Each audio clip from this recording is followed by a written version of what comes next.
Olá, olá, boa tarde a todos e a todas. Vamos para a nossa terceira edição do nosso podcast Tribuna Livre. Sejam todos muito bem-vindos à Tribuna Livre, seu espaço jurídico dentro da trincheira da advocacia. Eu sou Vicente de Paulo, advogado criminalista, ao lado do meu amigo aqui de infância, Dr. Caio Rocha. E hoje o tema é daqueles que mexe com os ânimos e os princípios. O Tribunal do Júri e os desafios também, doutor Tavani, da advocacia criminal, que não são poucos, né? Eu gostaria agora de avisar a todos que o nosso convidado, nada mais, nada menos, um nobre colega que tem que se destacado muito, não só no estado do Ceará, mas no Brasil, doutor Tavani Moura. Com certeza alguém já ouviu falar desse nome, advogado criminalista renomado, tomado eu que ele me contamine com seus conhecimentos. Uma atuação firme nos tribunais do júri do Ceará e do Brasil, recentemente teve no Mato Grosso agora. Eu pesquisei você a fundo, tenho sua ficha todinha aqui, doutor Tavani. Um defensor da Constituição, mesmo nos momentos mais sombrios. Doutor Tavani, é uma alegria recebê-lo, para começar a compartilhar com a gente um pouco de sua trajetória, como nasceu essa paixão pelo júri, pela advocacia criminal, especialmente o Tribunal do Júri. Seja bem-vindo, meu querido. Desde já eu quero agradecer, externar minha alegria, doutor Vicente de Paulo, por este convite. Nós somos conterrâneos ali da mesma região, Vale do Jaguaribe, eu de Morada Nova, o senhor de Quixeré, doutor Caio Rocha Jaguaruana. também. Jaguaruana. Exatamente, Jaguaruana, terra da rede, verdade. Doutor Caio Rocha, receba também a minha saudação, me sinto enormemente agradecido por estar aqui e feliz por esse convite. Sempre quando a gente para conversar com outro advogado e tem uma vivência, né, como o senhor e como também o doutor aqui no início da advocacia, a gente traz aqui muitas situações bacanas, isso renova, isso nos traz assim uma convicção de que estamos numa mesma trinca defensiva, numa mesma trincheira. Também o meu povo do estado do Ceará, recebam aqui a minha saudação. Sou Tavani Moura, tenho aproximadamente 1.100 processos criminais, com mais de 300 júris realizados, ao longo de 10 anos de muito empenho. Para o senhor ter esta noção, no mês passado eu fiz 6 júris, e para esse mês aqui nós estamos com mais 4, já engatilhado. Amanhã, inclusive, estarei na 4ª vara do júri no estado do Ceará, de modo que eu comecei minha advocacia interiorana, tive como referência principal o doutor Francisco Cavalcante Júnior, ali de Morada Nova, que para mim é o maior tribuno deste país, um tribuno clássico, um tribuno muito persuasivo, e eu não tenho conseguido enxergar isso nessas gerações que estão na fase odierna, com essa eloquência, com esse raciocínio rápido, porque o Tribunal do Júri é muito tirocínio e que surge ali na imediatidade da dialética dos argumentos, ou seja, né, todos sabem que ali é um campo dialético, ideias divergentes, Ministério Público sempre trazendo ali a sua visão acusatória, querendo prevalecer a sua hipótese. Nós, como defesa, nós apresentamos as falhas processuais, todas as contradições, apresentamos os argumentos que interessam à defesa, de modo que essa guerra dialética ela tem um sentido muito profundo, e quando o advogado não tem essa vivência, ou não tem esse tirocínio, ou não tem essa vocação, para ele se torna muito mais difícil o Tribunal do Júri. De modo que já está com 3 anos que eu moro aqui na capital, estou concluindo o meu mestrado, de modo que o meu objetivo é me aprofundar na academia. Daqui uns dias quero iniciar este legado como professor. Tenho rejeitado alguns convites, mas em razão do tempo mesmo, e quero fazer tudo ao seu tempo. Quando terminar aqui, fazer um doutorado na Escola de Girona sobre direito probatório, lançar meu livro de Tribunal do Júri. Show. Então, são essas as minhas expectativas, de deixar uma contribuição palpável para o nosso nicho, no caso a advocacia criminal, com foco no Tribunal do Júri. Muito bem. Doutor Caio, Dá boa tarde a todos, né? É uma honra estar aqui com o doutor, também não conhecia. Como bem disse, eu sou novo na advocacia criminal, só tive a oportunidade de realizar apenas 5 júris com o doutor Vicente, mas os 5 júris foram de grande valia, podemos dizer assim, para a prática, né, da advocacia. Porque a gente aprende mesmo na prática, advogando e sabendo a postura, como lidar, a questão dos argumentos. Tudo isso contribui para que a gente se torne um bom profissional, né? Então, assim, é uma honra estar aqui com o doutor, né? Que tem honra é toda nossa. Passar aí essa vasta experiência no Tribunal do Júri. E o doutor também, Vicente Paulo, que é o que eu digo, sempre falo, o meu mentor aqui é ele aqui. Estamos trocando experiência. Muito bem. Então, todos mundo apresentados, né? O doutor Tavani aqui já informou muito bem praticamente a sua atuação hoje, doutor, no Tribunal do Júri, né? Estou concentrando... Você não pega na área de família? Olha, a área de família pouco, quem faz é minha esposa. Ela trabalha entendi. Tanto nessa parte civil, certo. como inventário, Nova, né? enfim, todas as áreas que não são afetas à minha atenção, né? Ela desenvolve. Entendi. Beleza, então. O Tribunal do Júri é uma instituição secular, né, doutor Tavani?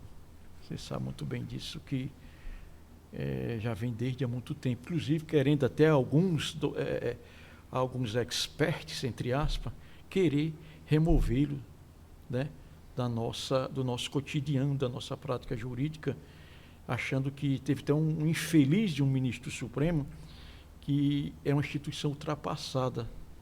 Dias Toffoli falou isso, né? Mas não sabe, nunca fez um Tribunal do Júri, por certeza ele não sabe o que está dizendo. Completar 100 anos do Tribunal do Júri para o meu querido colega é realmente um desafio, né, para novas situações, novas aventuras, digamos assim, que a gente possa ter. O que o senhor me diz sobre essa questão desse legado do Tribunal do Júri no Brasil?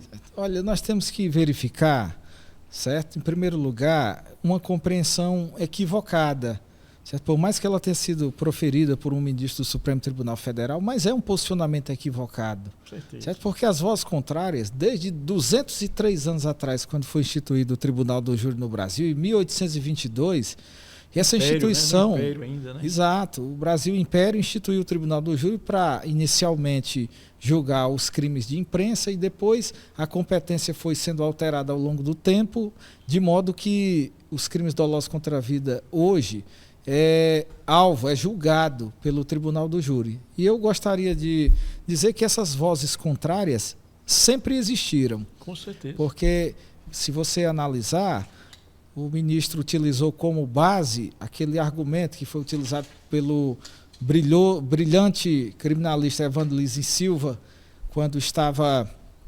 defendendo o caso Doca Street, e utilizou legítima defesa da honra.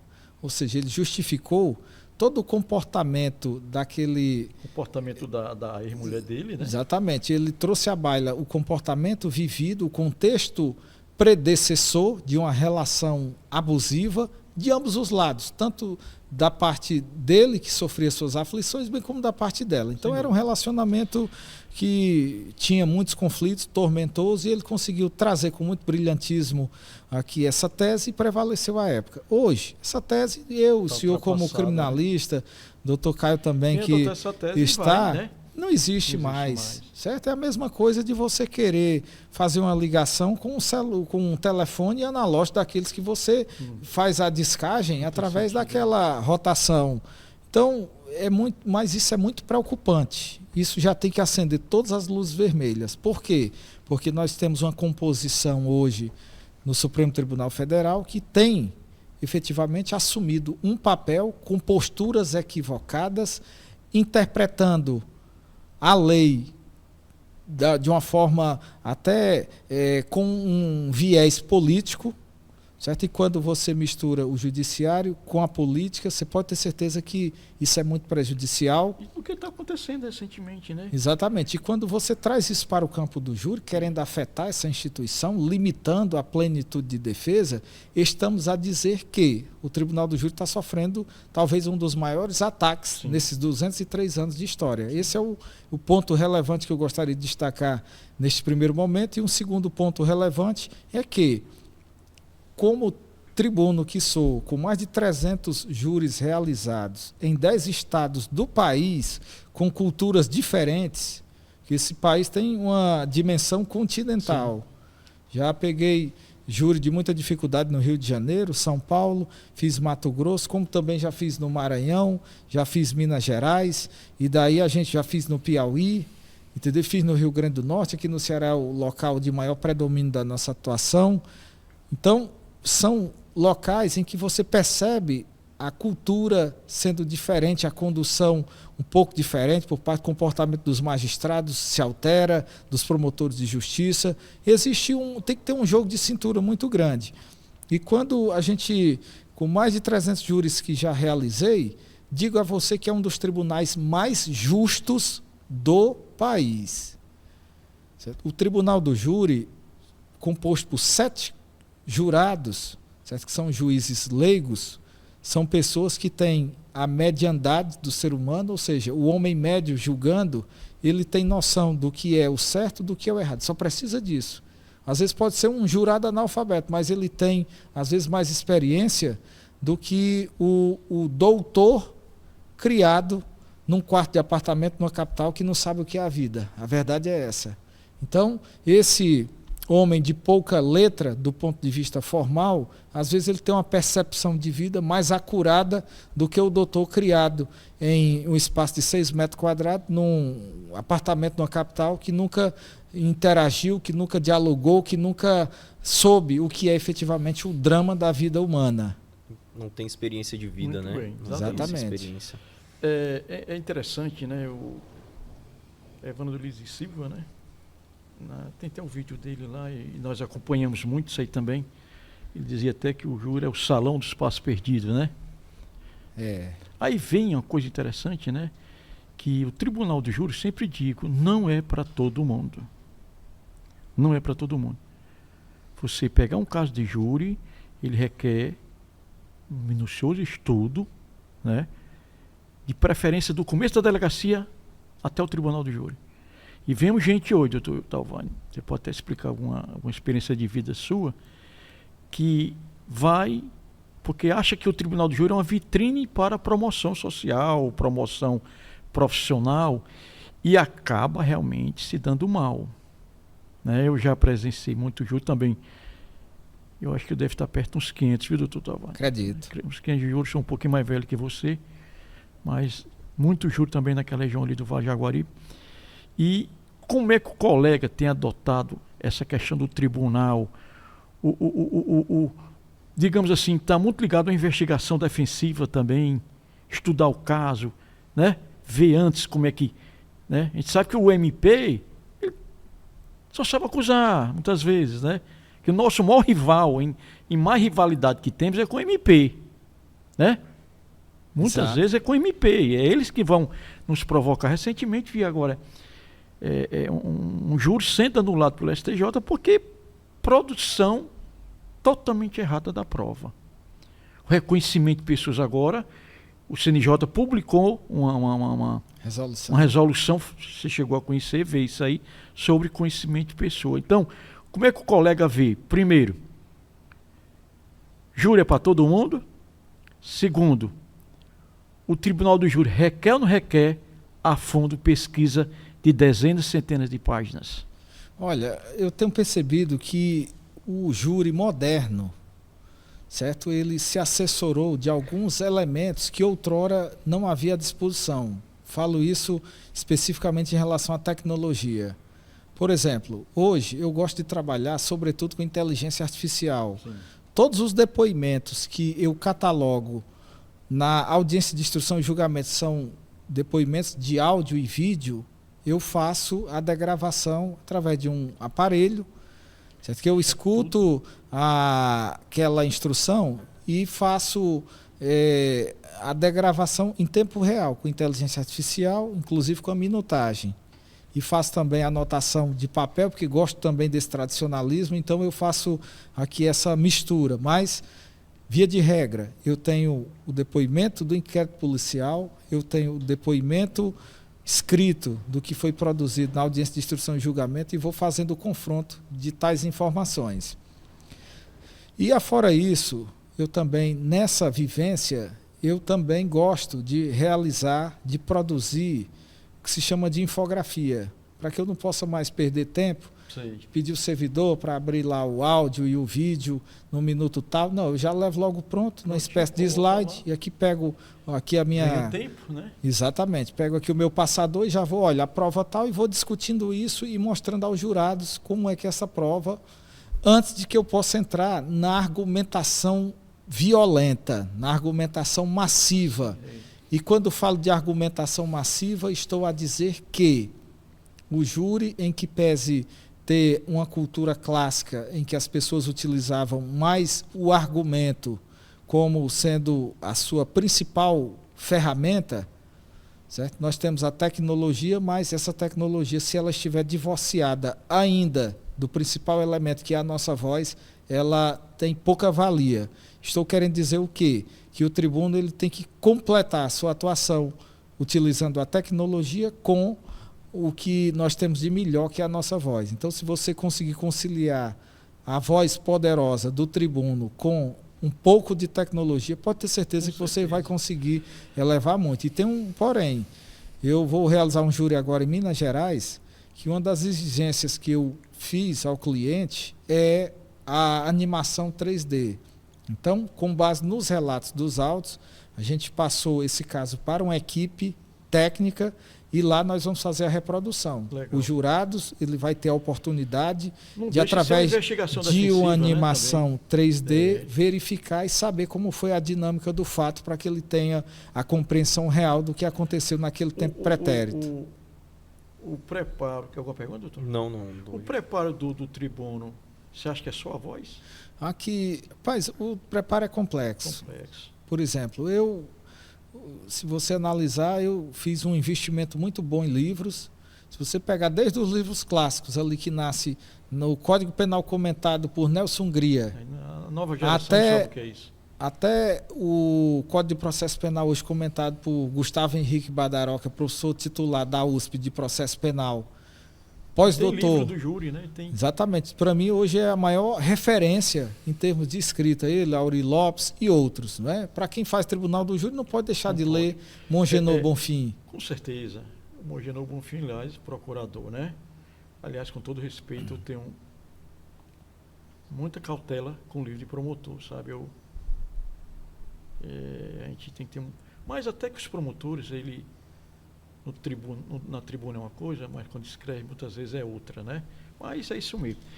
Agora, o preparo do tribuno, ele não fica só na leitura das peças, né? Ele fica também no psicológico, no marketing, no olhar, na pausa da voz. Não é verdade? Eu aprendi uma técnica, são 7 jurados, né? O senhor escolhe mulher ou homem, tem alguma preferência? Rapaz, há quem diga que existe toda uma sistematização de pesquisa de jurado. Por óbvio que você fazendo ali uma análise é muito importante, mas eu confesso que eu gosto de falar mais a homens. Isso daí é... Então você escolhe mais homens, se for pode ficar à vontade. Só uma aguazinha. O tribunal do júri, ele, como você falou, é uma engrenagem complexa, né? Que eu vou ter todo um preparo psicológico, saber aguentar a pressão, né? E a pressão sempre vai existir no tribunal do júri, como você falou, raciocínio rápido tem que ter. Né? Eu já tive de mudar uma tese, doutor, só ouvindo o promotor. E na época eu coloquei outra tese. Esse promotor veio à loucura, né? Então, quem entrar nessa área, eu volto àquela pergunta, não se aventure. Não se aventure, porque tem que ter um preparo. Em todo sentido. E aqui eu quero... fala, só para terminar essa questão dos 7 jurados, não sei se você sabia, porque 7 jurados você não dá para olhar os 7. Aí você olha o primeiro aqui, o outro lá da fronteira, aí você fechou o cerco. Você não pode ser uma estátua olhando só para um jurado. Tem colega tribunos que ficam olhando para o juiz, como se o juiz fosse julgar. Né? Quer dizer, não é o melhor comportamento. O que o senhor disse aí? Olha, essa questão da comunicação aos jurados, não sei se o senhor já percebeu, e o senhor sabe que acontece isso. Às vezes, quando o advogado está ali fazendo a peroração, o Ministério Público fica fazendo caras e bocas. Provocando. Fica, às vezes, sinalizando negativamente, fica rindo do que o advogado está falando. Via de regra, quando eu pego um promotor, né? Que ele não tem o comportamento adequado, né? Porque isso diz mais sobre ele do que qualquer outra coisa. Então, a questão de educação não fica para todo mundo. A verdade é essa. Então, quando você pega um membro do Ministério Público que não sabe se comportar, que não tem a lianeza de ouvir atentamente os argumentos defensivos, que por qualquer motivo ele está ali emocionado, fazendo caras e bocas, daí eu adoto uma estratégia bem interessante. E o erro é descontrolar, né? Exato. Rapaz, se engalfiar com discussões banais com o Ministério Público, sempre quem perde é a defesa. Ele está ali o ano inteiro, com convívio com os jurados. Por mais errado que o promotor esteja na discussão, de ficar tendencioso a votar, com certeza, não mais pela causa, mas pelo promotor. Então, isso aí o cara tem que ter essa percepção para que não haja nenhum prejuízo para a defesa. E outra verdade que tem que ser dita: você, como advogado, não está para fazer uma defesa própria ou defender a sua vaidade. Você está para defender o seu colega, ou seja, está para defender o cliente que está ali assentado no banco dos réus. Tem que defender útil, né? Exato. E um outro ponto, só para concluir esse raciocínio, quando o promotor está fazendo caras e bocas ali do outro lado, eu fico na tribuna muitas vezes e não saio nem da tribuna, porque o jurado fica olhando na transversal e essa visão, esse ponto está cego em relação ao promotor. É toda vez que eu faço isso? Não. Quando o promotor é cordial, cordato, educado, eu vou e enfrento o jurado no tete a tete. Mas quando eu digo isso, não estou dizendo que tem uma postura fixa. Faço isso e dou aquela passeada, vou lá, enfrento a prova, porque, doutor Vicente, nós teremos uma defesa ineficiente e não alcançaremos o resultado se a gente não enfrentar a prova do processo propriamente dita. Se ficar só no discurso bonito, só naquela... Percebe, o jurado percebe. Só nas palavras genéricas, você não consegue. Então, eu adoto uma linha progressiva de defesa. Em primeiro lugar, eu enfrento as falhas do processo e a prova dos autos. E quando eu faço análise progressiva da prova, desde o momento do relatório de visão, o relatório de campo, quando a polícia faz ali aquele primeiro contato e documenta aquilo dali através de um relatório, que eu vejo quem foi que falou, quem foi que deu o indicativo de quem praticou o delito, eu comparo todos esses depoimentos e venho fazendo essa análise progressiva, batendo na prova, explicando o que foi dito no inquérito, o que foi dito na fase de instrução e julgamento, que é o sumário de culpa no tribunal do júri. E daí, quando eu supero essa fase de análise progressiva da prova, aí eu parto para os argumentos, que são os argumentos de cunho emotivo, os argumentos que, de fato, argumentos de autoridade que a defesa também utiliza, citando exemplos práticos, contando histórias. E isso, doutor Vicente e doutor Caio, não é para todo mundo. A verdade é essa. O tribunal do júri não ficou para todo mundo. Certo? Qualquer um pode fazer um júri? Pode. Qualquer um pode fazer um júri, mas é aquela coisa, você, se não tiver vocação para isso, você pode ter certeza que, por mais boa vontade que se tenha, você nunca chegará aos superjúris. Essa é a verdade.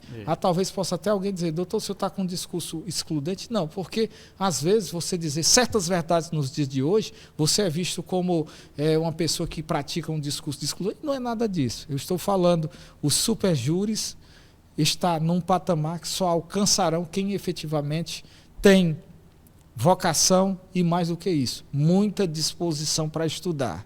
Porque tem muita gente que acha bonito a foto de Instagram, acha bonito a atuação, todo aquele temor referencial que tem o tribunal, a utilização da beca, aquilo ali é muito lindo, é verdade. Mas esquece o principal, de se preparar, de se qualificar. Ele gasta dinheiro com todo tipo de objeto que você pensar. Ele tem bolsa cara, é viagem internacional, mas quando você vai olhar para a prateleira do sujeito, ele não tem um bom acervo. Não tem, não. E mais do que isso, ele não lê. Então eu costumo dizer, o advogado que lê pouco, ele perdeu a essência, porque essa profissão é calcada em muita leitura. Então, Se você passa um dia sem estudar, você se torna menos advogado, já dizia no decálogo, né, da oração aos moços, né, de Rui Barbosa. Então, com isso eu estou querendo só revisitar um pensamento que de fato precisa ser apresentado, precisa ser trazido. E daí você pode me dizer, doutor Talvânio, você estuda todo dia? Eu digo sempre que posso, porque tem dias que você está na análise de um processo, você não tem como estudar, mas estou sempre atualizado com artigo científico, com livros relacionados à psicologia do testemunho, que eu tenho me dedicado muito a isso. Inclusive, eu quero abrir um parêntese aqui a vocês. Eu enfrentei um júri popular agora que quem via já dizia que estava condenado. Um policial sobreviveu a uma tentativa de homicídio, um tombou no confronto e mais 2 escaparam. Então, haviam 3 policiais indicando que o meu cliente era o autor daquele delito junto com outros. E daí eu fiz uma análise com base na ciência, porque o direito é ciência. Fiz uma análise com base no filtro de análise da prova testemunhal, fiz essa abordagem jurídica e consegui demonstrar que aqueles depoimentos dos policiais que supostamente reconheceram o caso eram depoimentos que não tinham suficiência probatória.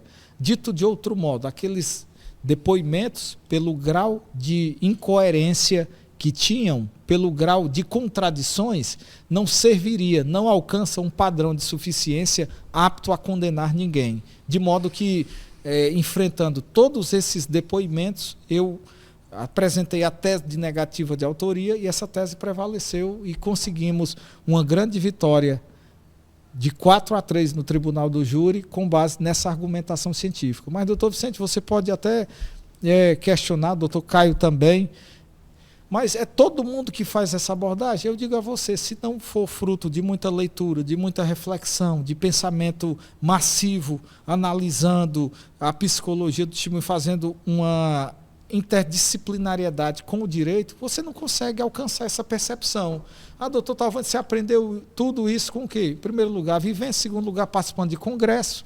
Muitos congressos a nível nacional, eu pego determinados insights e isso eleva a minha advocacia, isso eleva a minha percepção jurídica. Então, o camarada que lê pouco, não gosta de participar de eventos jurídicos, não compra um livro. Aí eu pergunto a você, ele não vai ser um bom advogado? Não é só no tribunal do júri, não. É em qualquer segmento da advocacia, que seja a advocacia de primeiro lugar ou tribunal superior. Inclusive, né, recentemente, a doutrina manual do Tribunal do Júri, do Denis, que é um defensor público, e esse aqui, opa, doutor, desculpa. Pode ficar à vontade. Esse aqui é um antigão, né, do esse daí é um clássico. Né, do Evandro Lins e Silva. Lins e Silva, né? Recentemente comprei isso aqui agora. Pronto, tenho todos esses livros, acredita? Né? Comprei agora lá no nosso amigo lá. Doutor Jaime, defensor público, lá do estado de Roraima. Roraima, tem isso agora recentemente. Esse daqui é o manual do criminalista, teoria e prática. E várias coisas aí. Isso aqui é até interessante que tem. Esse aqui é bom, muito bom. Aí ele fala assim, tem a frase, né, contra fatos, não há argumentos. Aí ele fala, contra fatos só existem argumentos. É bem interessante ele. Agora, doutor, estou falando nessa questão da rivalidade, que eu também não quero, mas ao mesmo tempo é uma obrigação. Há muitos anos atrás eu fiz um júri em Tabuleiro. Certo. Tabuleiro do Norte, da nossa vizinha. Olha que coisa, o promotor fazendo coraçãozinho pro jurado. Eu não aguentei. Pedi, né, a parte lá e chamei a atenção mesmo, que eu vou para cima, né? Dizer que isso é uma atitude. Inclusive, foi até para o caso da Procuradoria-Geral de Justiça, e esse rapaz foi transferido. Um outro recentemente que nós fizemos, né? Não vou dizer o nome porque foi muito recente, simplesmente a promotora mandando o beijo. Aí eu não aguentei, no meu carro ando com muita caneca, né? Eu peguei, foi distribuir caneca com o jurado e pedi a ela que ela se abstivesse disso aí, porque não pegava bem, né? Então são dois comportamentos aí, que se eu for citar aqui eu diria dezenas, né, de promotor que realmente, porque na verdade, com todo respeito, sempre digo que promotor, muitas vezes, ele não defende uma tese, ele não defende ele não tem uma estratégia, ele quer acusar por acusar, sabe? e quer provocar muitas vezes. E se você realmente for ter habilidade, você sabe sair dessa. Né? Onde vem aquele outra questão do preparo intelectual, psicológico, para você avançar nesse sentido, né? Mas, doutor, pode dizer. O senhor bateu numa tecla muito importante. Mais do que todo esse preparo intelectual, todo esse arcabouço de conhecimento, o júri é uma arena de muita inteligência emocional. Rápido, você está com o júri na mão aqui, de repente você se destempera, você perde o júri. Por conta de comportamento. Não é mais a questão da análise do processo em si, não é mais tese jurídica, não é mais insuficiência de argumentos, mas é o comportamento. Então, se o advogado se destemperar, batendo boca, rapaz, eu escuto 1h30, eu não dou um pio, a menos quando eu preciso da indicação da página, quando eu sei que ele está falando coisas fora dos autos. Isso daí é a única forma que me traz a uma parte, e se ele não me der a parte, eu levanto uma questão de ordem para prestar o esclarecimento e requerer para que ele possa indicar a página da qual ele está dizendo. Toda vez que eu faço essa intervenção, é porque eu sei que não está nos autos. Mas, afora isso, ele pode falar o que ele quiser, em 1h30, em 2h30. Se ele quiser voltar para a réplica, eu voltarei à tréplica. Ouço com muita atenção, porque, em primeiro lugar, o advogado tem que ter essa postura e, sobretudo, se revestir de muita humildade. Sim. Entendeu? Então, aquela figura do advogado homem de ferro, não existe isso. Não existe isso. Nós nada podemos frente ao menor de todos os juízes, já dizia Carnelucci. Essa é a verdade.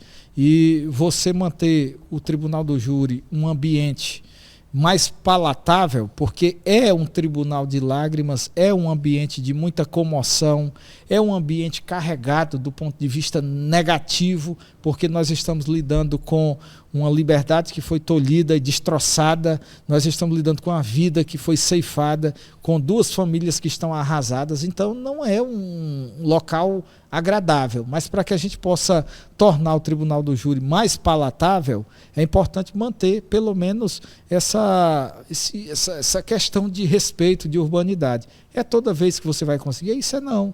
Tem promotor chamando a advogada de cadela, tem promotor chamando a advogada de rato, tem promotor que chama o seu cliente de bandido, ferindo a sua dignidade. Então, são inúmeras situações. Né? Pronto. Então, é aquela coisa. O conflito ele deve ser evitável até 90%. Ele tem um limite aqui. Você vai até este ponto. Agora, passou daqui, aí, obviamente, haverão os conflitos e o advogado tem que ter postura muito firme. Quando você coloca o dedo em direção ao promotor, você tem que ter muita firmeza no que você está falando, porque senão ele lhe engole. Essa é a verdade. Então, faça de tudo para... Dê um boi para não entrar na briga, mas também dê uma boiada para não sair, quando você eventualmente estiver envolvido em uma. Porque não tem fraqueza, não tem moleza na nossa profissão, não. Nós somos espartanos. Nós temos o espírito inquebrável na tribuna do júri. E quem pensar diferente está entendendo tudo errado. Essa é a verdade. Muito bem. Doutor Carlos, algum questionamento? Não, só muito conhecimento, é bem interessante. Você vê que é longo, né? É uma hora e pouco aqui para falar do júri, é muito pouco, né? Mas é isso mesmo. Como é que o senhor vê essa pressão midiática, doutor, a mídia social, né? Quando vai para a delegacia já é culpado, quando vai para o tribunal já é culpado, né? Há essa ideia de que o cara já está na cadeira, antigamente tinha um nomezinho, né? Cadeira da cadeira do culpado, tinha um nomezinho que eu não me lembro agora, mas é fato. O que o colega acha, né? Da imprensa hoje, ver o sujeito, já é uma pena.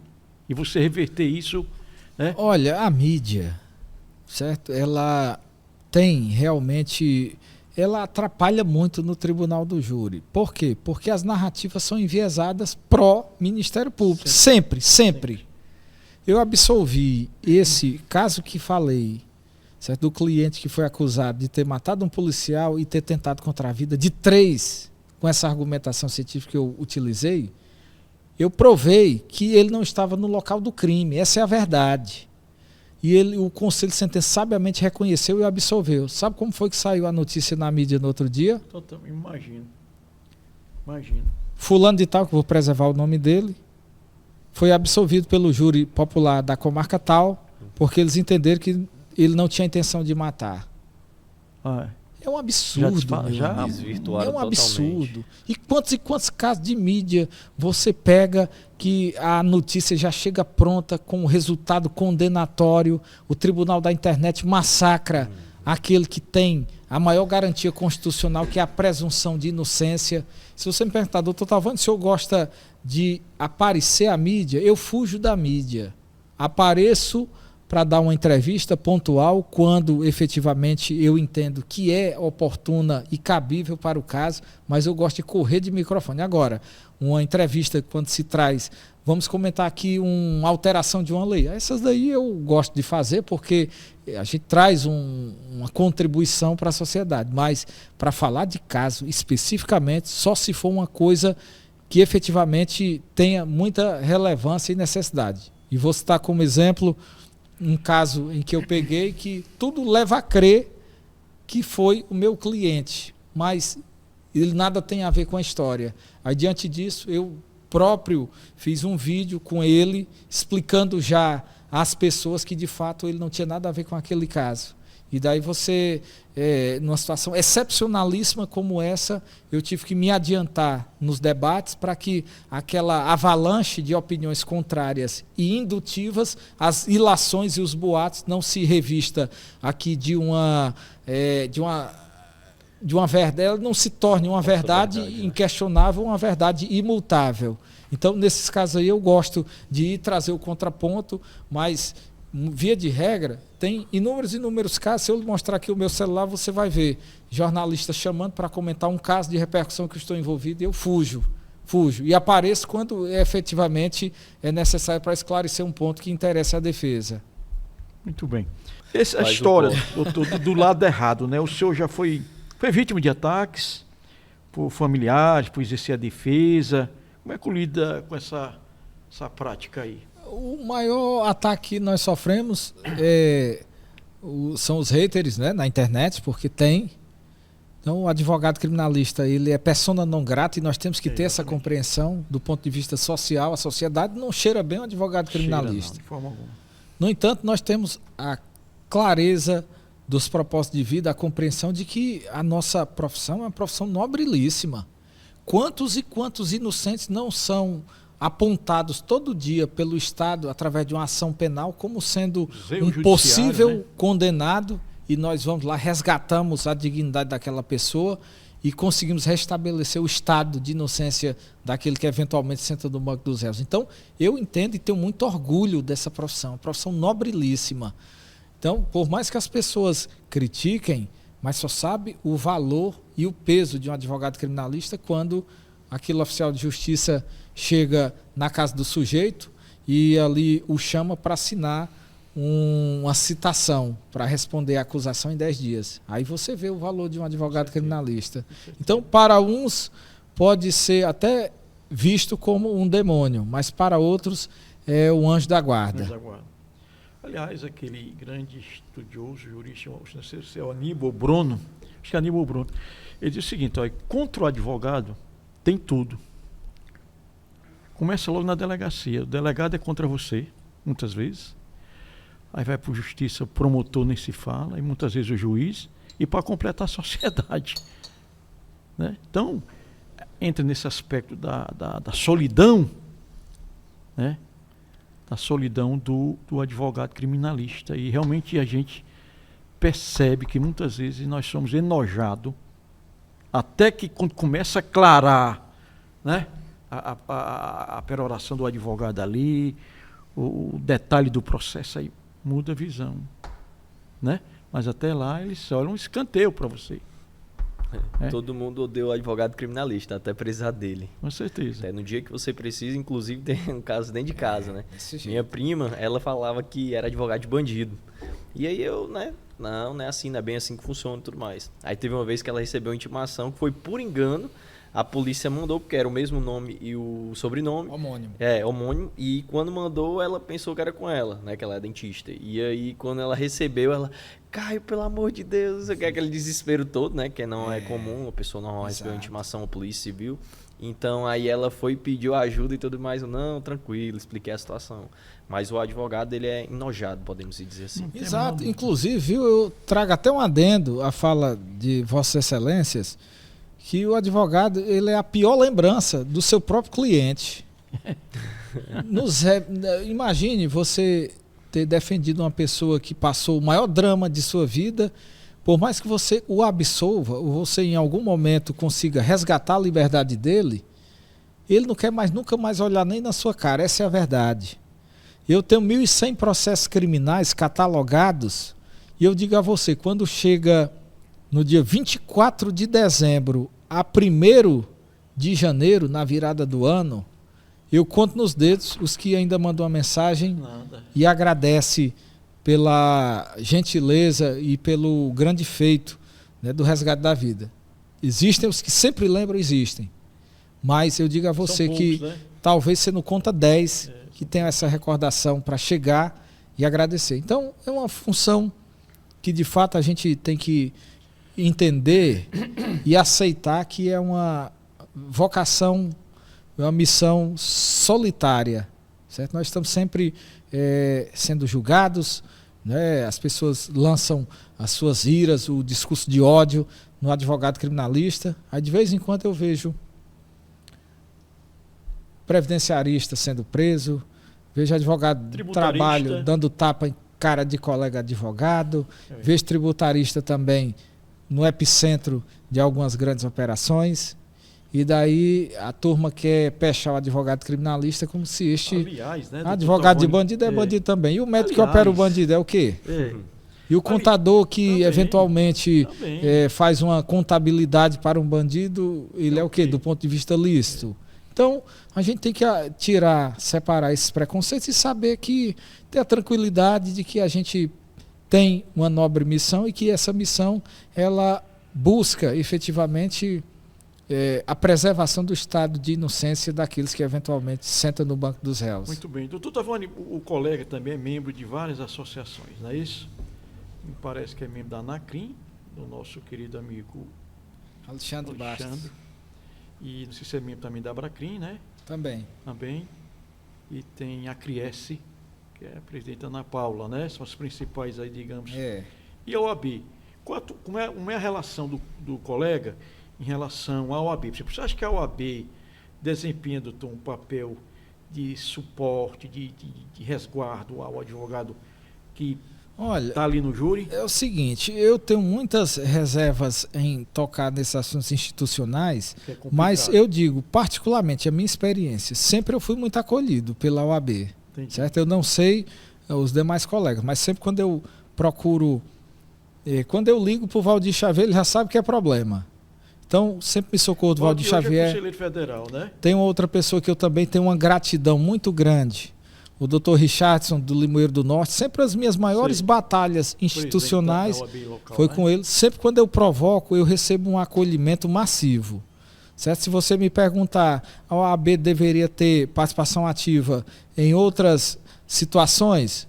Entendo que sim, porque não existe instituição perfeita.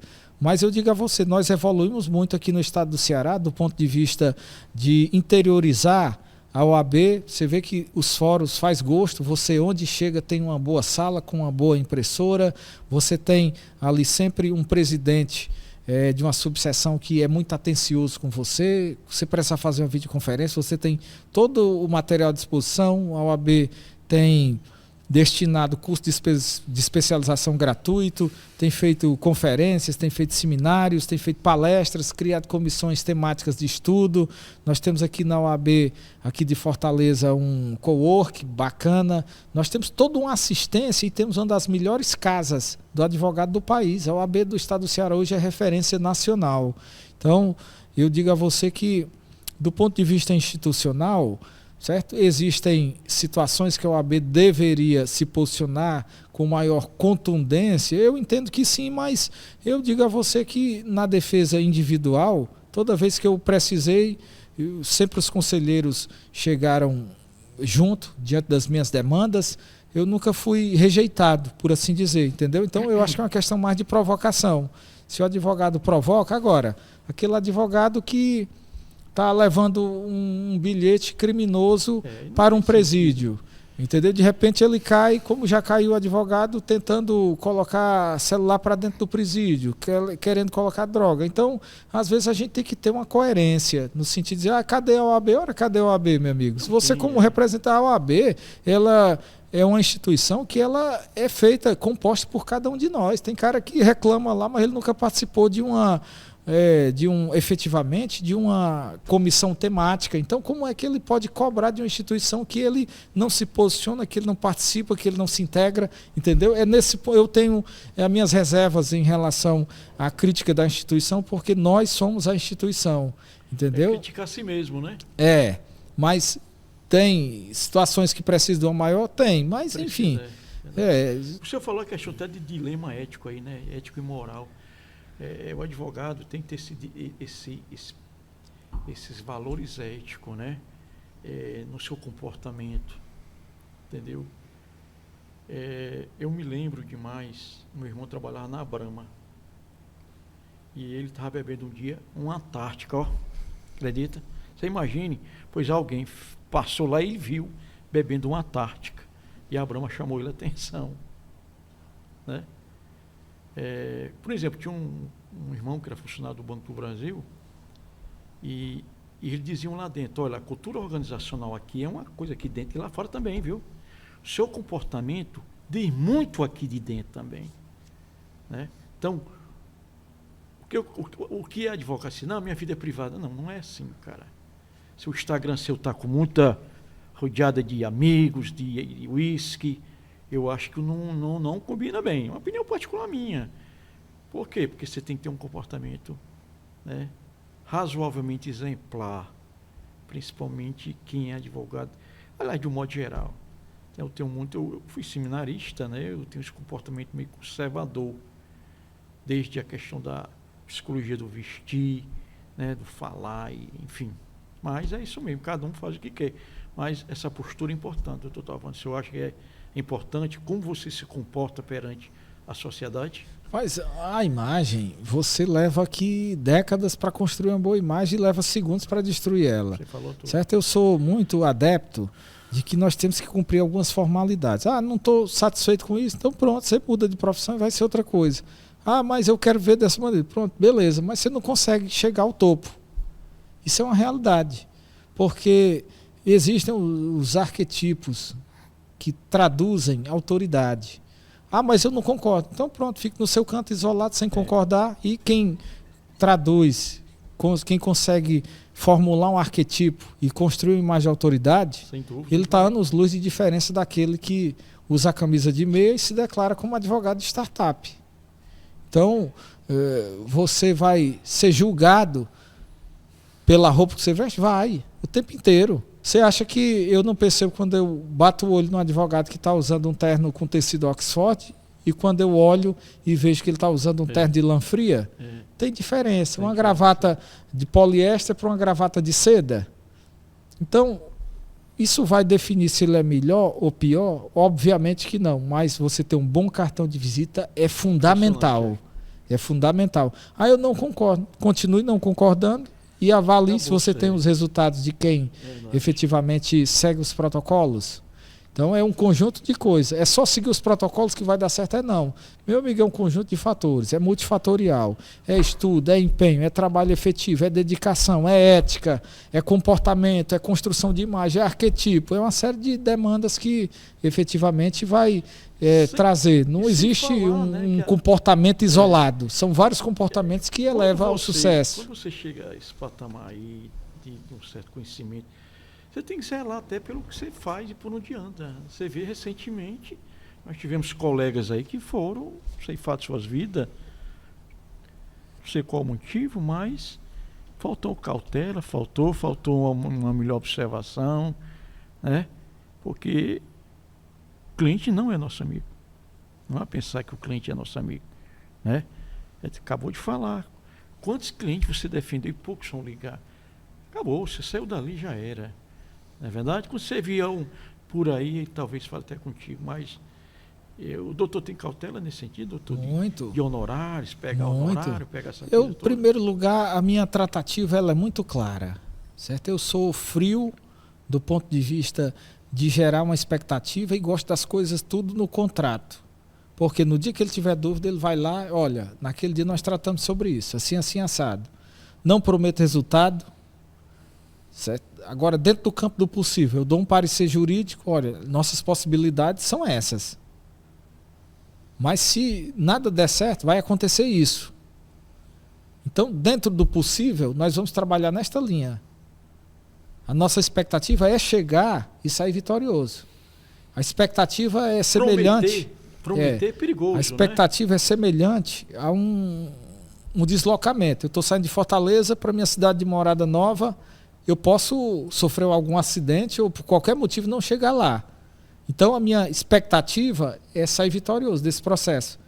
Mas a realidade é outra. A promessa de vitória é outra história completamente diferente. Então o advogado não pode ser responsável de prometer resultado nenhum, porque a sua atividade é meio.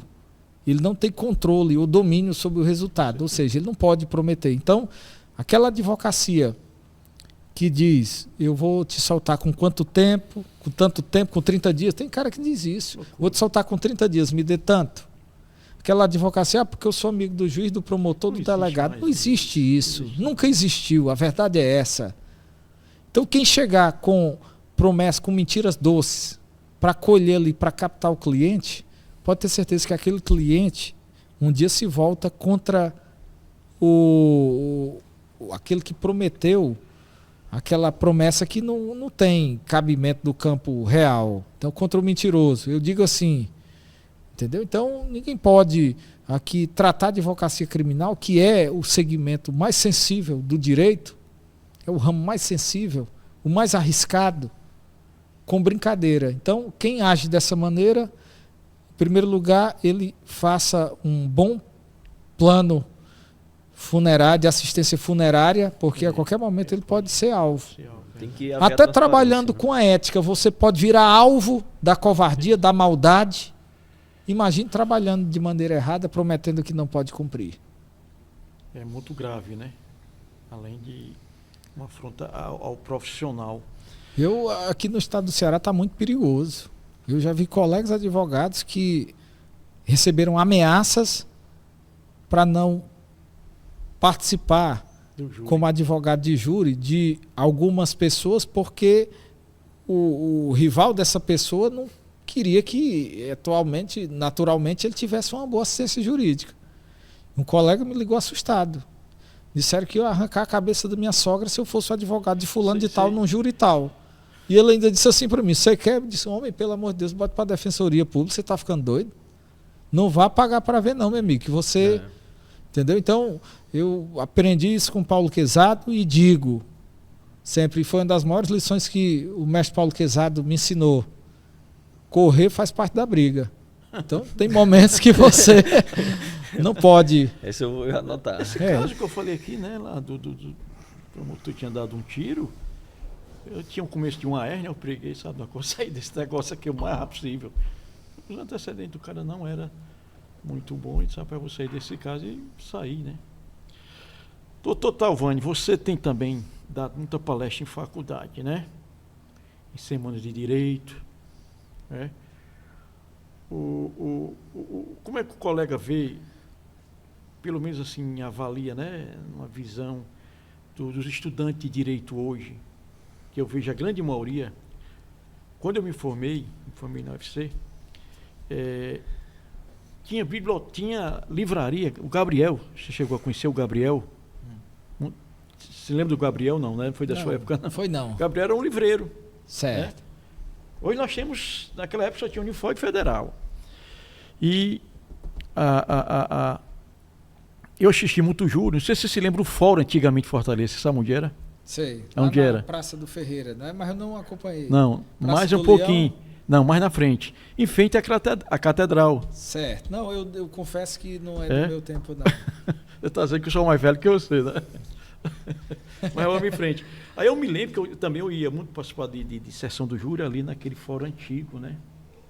Para ver os comportamentos das figuras. E hoje o estudante, né? Ele não tem esse comportamento como eu tinha. Quanto júri, no início da minha faculdade, eu presenciei juízes antigos, advogados. Então houve uma briga lá de um promotor com o juiz por causa da gravata. Que o promotor está sem gravata. Aí tinha alguns advogados lá, vai tirar todo mundo uma gravata para dar para o promotor, porque o juiz ele está conservador mesmo, né?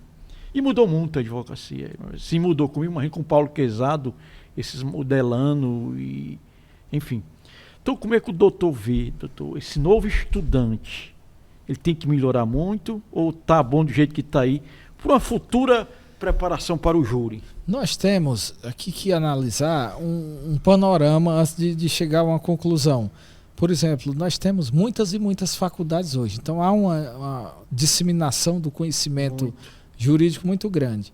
É claro que a qualidade do ensino em muitas instituições são muito aquém daquilo que se espera. Por exemplo, a Universidade Federal, a Unifor, dessas são faculdades modelares a nível de Brasil. Com certeza. E tem outras instituições que o modelo de ensino ainda não consegue ainda dar tanta qualidade. Então, isso daí não é uma crítica, isso daqui é uma realidade objetiva que nós estamos apontando. Eu tenho percebido, certo? Sobretudo com o advento das redes sociais, que este aluno, sobretudo de quem gosta de tribunal do júri, aqui em Fortaleza, que é o local onde eu tenho mais realizado o júri, ele tem demonstrado um interesse maior. A comissão de tribunal do júri hoje é a maior comissão da OAB do estado do Ceará. Inclusive ela é presidida por uma queridíssima amiga, a doutora Jéssica, uma pessoa muito competente e muito batalhadora. Então eu tenho percebido que há uma mudança de postura em relação aos que querem mesmo. Porque não é todo mundo que vai para o júri, não é todo mundo que vai que gosta da advocacia criminal. Então eu digo a você que existe uma mudança de pensamento neste sentido que eu olho com esperança. Poderia ser melhor? Poderia, mas às vezes as pessoas estão atreladas a muitas coisas. Tem muita gente que trabalha o dia todo, que estuda à noite, que ele não tem aquela disponibilidade de estar presente, tem muita boa vontade. Então tem uma série de questões que a gente tem que analisar. Mas via de regra, sobretudo com as redes sociais, quando a gente vai fazer um júri que publica isso, dá muito aluno. Então eu olho isso daí com muito otimismo, certo? Assim, poderia ser mais? Por óbvio que poderia, mas é como eu disse, as pessoas às vezes são ocupadas nas suas atividades, não é todo mundo que quer o júri, tem gente que trabalha, estuda, enfim, tem alguns fatores que tem que ser levados em consideração. Entendi. E salutar, né? Eu acho que a faculdade... Eu mesmo, antes do senhor falar, eu mesmo assisti muito júri ao longo da faculdade, e ainda assisto hoje. Olha, não é porque eu cheguei a este patamar como tribuno, realizando júri em alguns estados do país e como uma referência aqui no estado do Ceará, que eu me acomodei, não. Tem determinados períodos que eu tiro para assistir júri, vez por outra eu estou lá, assisto do maior ao menor. E quando eu classifico dessa maneira, do mais experiente ao inexperiente. Sabe qual foi uma das grandes lições que eu aprendi? Sim. No Tribunal do Júri, foi com um advogado que estava realizando o primeiro júri. E de repente ele disse, o promotor pediu a absolvição do cliente dele, e ele disse, demorou 4 anos com o meu cliente preso para o promotor reconhecer que no dia tal, aí leu a resposta à acusação que eu estava certo, dizendo que ele era inocente. O promotor hoje concordou comigo desde aquele dia, 4 anos atrás, mas deixou meu cliente preso. Então, muito obrigado, doutor, pelo senhor ter contribuído e ter reconhecido que eu estou certo desde a minha primeira manifestação escrita. Então, para que resposta, para que lição maior do que essa, efetivamente, entendeu? Então, todo mundo tem alguma coisa para ensinar. Aquele que despreza o conhecimento, que despreza a experiência alheia, que aquele que está ensimesmado, aquele que é arrogante, ele vira escravo da mediocridade. Essa é a verdade.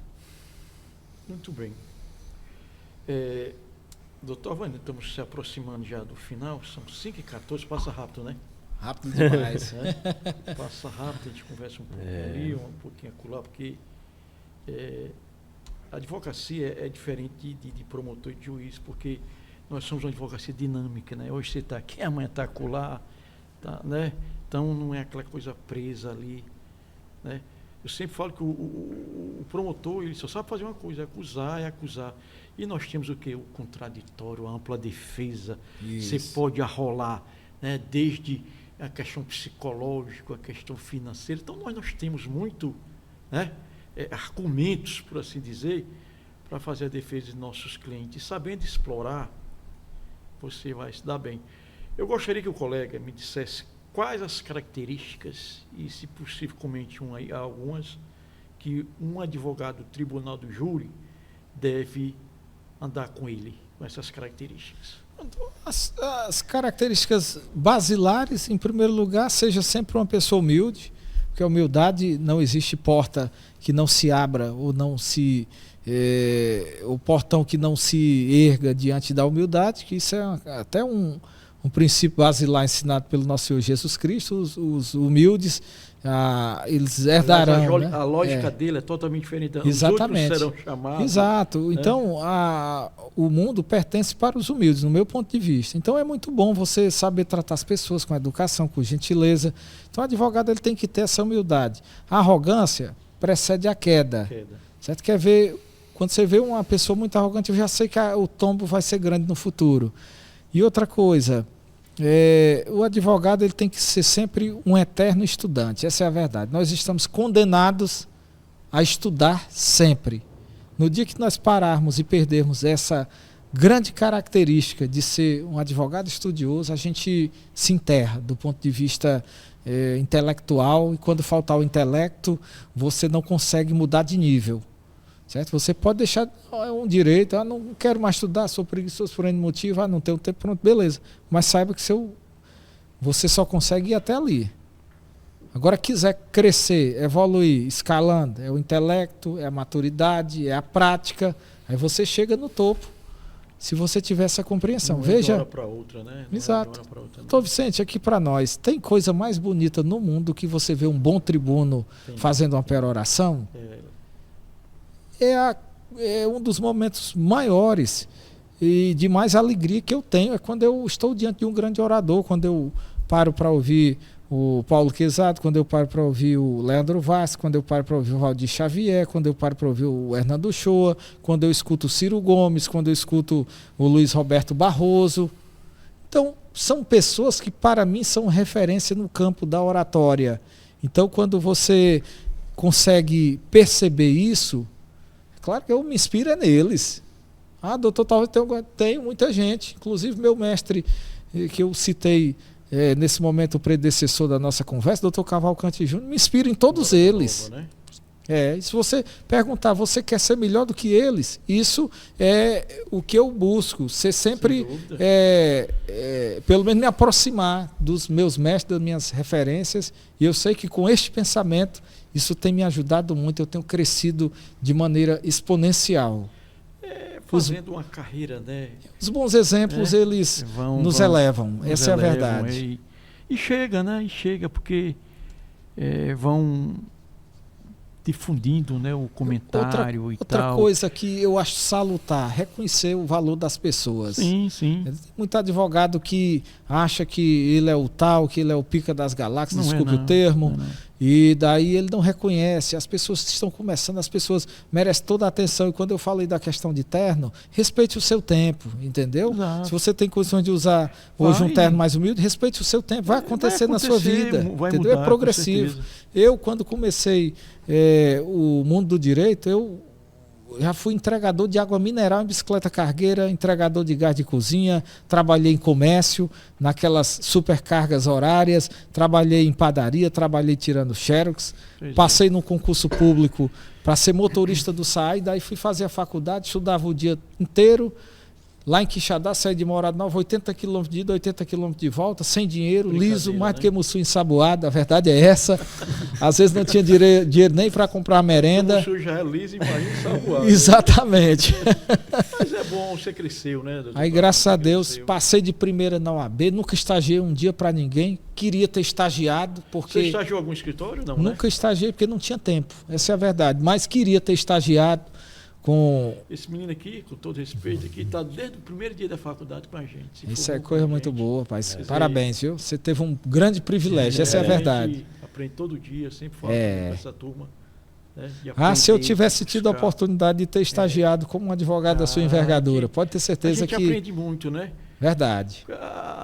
Olha, o senhor, para o senhor ter ideia, quando eu comecei a advogar, certo? Chegava no fórum, o senhor já fez carga do processo, certo? E eu sou bem sincero, ao longo de 6 meses, eu não tinha vergonha de perguntar, chamar o servidor, opa, me explica aqui o que é carga, me explica aqui o que é um despacho, me explica aqui o que é uma decisão. Você aprendeu autodidata. E daí eu fui perguntando com muita humildade, você tem que ter humildade até para aprender. Não é feio perguntar, não. Ninguém é melhor do que ninguém. Gente que não quer aprender, porque exatamente. Não pergunta. Que, aliás, a curiosidade é o que movimenta o mundo, né? Não é a resposta, é a pergunta que é mais importante. Aí pegava muitas vezes, olha, essas peças dos grandes escritórios da advocacia, todos eu estudo. Vou lá no sistema mensagem, procuro fulano de tal e vou lá ver como é que é a estrutura do raciocínio defensivo dele. De repente, opa, nesse caso concreto ele age dessa maneira, pego uma decisão do STJ, vou destrinchar aquela decisão, vendo qual é a fixação da tese, qual é o raciocínio que se pode levantar, veja a peça de quem protocolou. Então, é como o senhor disse, a gente tem que ser eternos, curiosos, sempre abertos para aprender, que isso é o que nos eleva. Verdade. Doutor Talvani, estamos chegando à nossa terceira edição do podcast. Com certeza, peço ao amigo que divulga aí nas redes sociais, quando eu receber o vídeo aqui, eu vou mandar para o colega. E será um prazer. E seguir o senhor também. E pode ter certeza, já vai dar mais de 5.000 visualizações. O recorde aqui é 5.000 da Ana Paula. Vamos quebrar. Certo. Se Deus quiser. Doutora Ana Paula, amiga querida, um abraço para ela, advogada competentíssima. Sim, muito humilde também, né? A palavra de ordem hoje é humildade. Ela é muito humilde também, que precisar. Que, aliás, a gente, quando dá uma ajuda ao colega, você não está fazendo muita coisa de errado, nem é gratidão. Para mim, quando a pessoa sou procurada, é sinal que eu estou. Reconhecimento. Tem conhecimento para ajudar o colega. Isso aí não vai. Isso é verdade. Né? Então, doutor Talvani, muito obrigado por essa conversa inspiradora. O júri é realmente o nosso universo. Né? Nascemos para isso, nascemos para buscar a vida, a liberdade, né? A segurança dos nossos assistidos, independentemente de qualquer situação.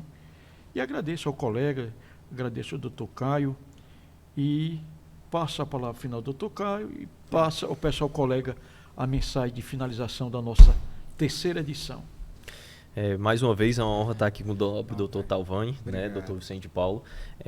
Uma gama de conhecimento, né, o doutor repassou agora aqui nesse podcast, muito interessante. Parabenizá-lo pela sua humildade. Obrigado. Todo esse conhecimento que você nos repassou também, né? Essa troca de conhecimento é muito bacana nos dias de hoje, essa proximidade, essa conexão. Então, só parabenizar mesmo pelo podcast, aprendi muito, né? Como já dizia um pensador, né? Falar é prata, ouvir é ouro. Então, eu ouvi bastante e agreguei muito conhecimento, né? Meus parabéns, parabenizar o doutor Vicente de Paulo também. Muito obrigado, doutor, aqui pela participação. E agora eu passo a palavra para o doutor Talvani. Pronto, eu quero agradecer, doutor Vicente de Paulo, o senhor pela referência que é, um dos maiores advogados aqui desse estado, ali de Quixeré, no Vale do Jaguaribe, pessoa de muita cultura. Então fica aqui o registro da minha admiração por você. Já o conhecia de ouvir falar e hoje nós fizemos aqui, selamos a aliança da nossa amizade, por assim dizer, né? Doutor Caio também tem uma trajetória daquele discípulo que começa tudo certo. Desde o primeiro dia de aula já começou a estagiar e hoje está aqui, com toda a certeza do mundo, à frente de muitas pessoas, porque está tendo a oportunidade de ter acesso ao conhecimento prático e intelectual com uma pessoa que é referência. Então, diga a você que você vai crescer muito e vai ser aqui referência também na advocacia criminal. E quero agradecer por essa oportunidade nesse podcast. Aqui está falando a respeito de algumas experiências da área criminal. Não dá para falar tudo, né, doutor? Não dá para falar tudo. Exatamente. Me sinto enormemente honrado e agradecido, certo? Mandar uma saudação para o meu pai, o Cleto Moura, da Banda Gatões do Vale, minha mãe, né? A Rocilânia, meus irmãos o Anderson, minha irmã Janaína. Tenho a satisfação, minha irmã se formou em Direito, meu filho agora vai começar dia 4 de agosto o curso de Direito aqui na Unifor. Ótimo. Certo? Meu irmão também já está despertado e já vai iniciar a faculdade de Direito. Tenho alguns primos também que fizeram Direito através do nosso exemplo. Então, para mim, eu sou muito grato. Então, se a vida cessasse, eu já iria para o plano superior com aquela sensação de que já vivi todas as emoções no sentido de ter conquistado tudo que eu gostaria, certo? Aqui, nessa presente data. Falta alguma coisa para você? Não. Eu sou extremamente feliz com a saúde, com o conhecimento, com os amigos que tenho, com as oportunidades que a vida me deu e com a profissão nobre que exerço. E digo a você, existem coisas que você deseja almejar? Por óbvio que existe, mas eu carrego comigo a gratidão, que talvez é o maior sentimento que tem que possuir o ser humano. Certo? Existem milionários aí que estão atirando na sua cabeça, morrendo de maneira suicida porque não encontram a satisfação. Então, o grande propósito de vida, sobretudo do criminalista, é encontrar satisfação na sua profissão. Então, muito obrigado por tudo isso e agradeço penhoradamente. Uma honra. E para terminar, vou falar aqui uma parábola. Não sei se o colega é católico, espírita, evangélico, mas não importa. O importante é que o senhor tem valores, né, de dentro da sua alma que com certeza permeia o seu comportamento. Havia uma parábola que dizia o seguinte, eu como seminarista adoro parábola, né? Havia um sujeito que toda manhã acordava e ia até a igreja, entrava e saía, uma rapidez enorme, se ajoelhava, 2 segundos voltava. Aí o padre, uma certa vez, vamos imaginar na mente, né? Pergunta ao José, o nome dele era José. José, por que você entra tão rápido? Você ajoelha e questão de segundos você já está voltando. Aí, padre, é porque eu não sei rezar, eu não sei o Pai Nosso, não sei a Ave Maria. Apenas me ajoelho e vejo a cruz de Cristo e digo assim, oi Jesus, bom dia. Certa vez, o padre sentiu a ausência de José, do entra e sai dentro da catedral, dentro da igreja. E o padre, curioso, foi perguntar para o José na rua, né? Todo mundo sabe quem é. É uma certa pessoa, todo mundo sabe do interior quem é, quem não é. Padre, você não sabia não que ele acidentou, ele trabalhava com entrega, não sei o quê.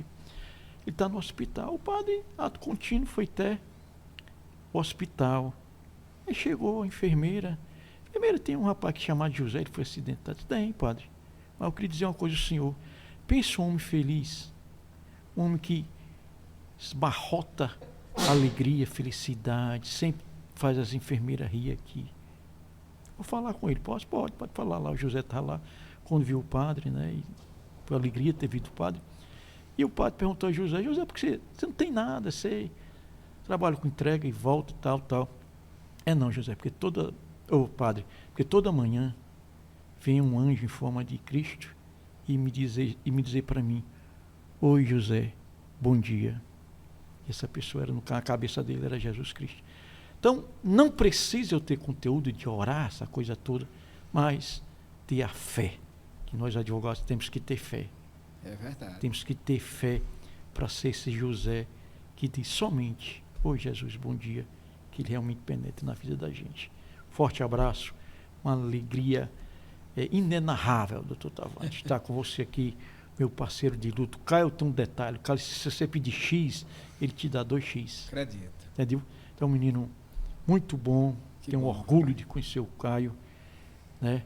E pode ter certeza, Tavani, que contribuir com os outros é contribuir também com conhecimento. E o doutor realmente faz isso de modo muito gentil, de muita elegância, e pode ter certeza, Deus vai abençoar nossas vidas. Amém. Forte abraço, uma boa tarde aos colegas. Que venha doutor Armandão agora. Valeu. Um abraço. Um abraço.